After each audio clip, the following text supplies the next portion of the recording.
President Ziaur Rahman কিন্তু প্রথম প্রধানমন্ত্রী করেছেন মশিউর রহমান যাদু মিয়াকে। সিনিয়র মন্ত্রী ও তো সিনিয়র মন্ত্রী, তো আমার মন্ত্রী যখন শাহাদিস প্রধানমন্ত্রী হলেন তখন তিনি সিনিয়র মন্ত্রী হলেন। কিন্তু সেখানে একটা গোপন ব্যালটে ভোট হয়েছিল, গোপন ব্যালটে ভোট হয়েছিল 79 সালের নির্বাচনে।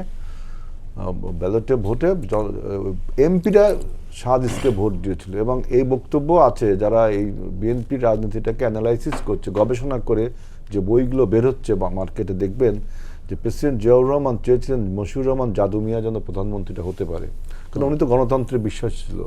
উনি তো নিজে ম্যানিপুলেট করতে পারতেন না, ওই ভোটটা গোপন ব্যালটে যে ভোটটা হয়েছে তো ম্যানিপুলেট করতে পারতেন, কিন্তু করেননি। উনি যেহেতু ডেমোক্রেসির প্রবর্তক ছিলেন, তিনি সংসদ সদস্যদের কাছে ভোট দিয়ে দিয়েছেন। সেই ভোটে শাহজুর রহমান জিতছে, তখন মশিউর রহমান যাদুকে সিনিয়র মন্ত্রী দেওয়া হয়েছে। কিন্তু প্রথম পছন্দের ছিল সিনিয়র মন্ত্রী হিসেবে মশিউর রহমান যাদু মিয়া। আমি বলছি যে প্রেসিডেন্ট জিয়াউর রহমান তাকে প্রধানমন্ত্রী নির্বাচিত করেননি, সংসদ সদস্য তিনি ভোট দিয়েছেন, সেই ভোটে তিনি দাঁড়িয়েছেন। আমার এই থিসিসটা যারা বিএনপি নিয়ে গবেষণা করেন, 79 পার্লামেন্ট নিয়ে গবেষণা করেন, তারা দেখবেন।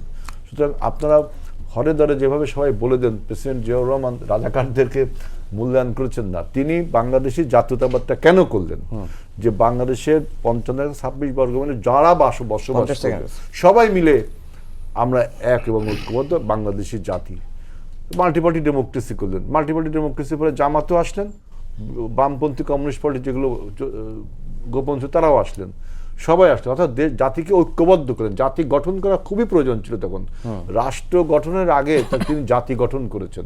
এরপরে তিনি যখন ওই যে সংবিধানের ধর্মনিরপেক্ষতার স্থানে আল্লাহর প্রতি বিশ্বাস, জাতীয়তাবাদ, এগুলো রাষ্ট্র গঠন। তার প্রথমে তিনি করেছেন জাতি গঠন, সেই জাতি গঠনে সবাই এসছে, এটা হলো বক্তব্য। অর্থাৎ তিনি রাজাকারদের পুনর্বাসন করেছেন, এই কথাটা ঠিক না।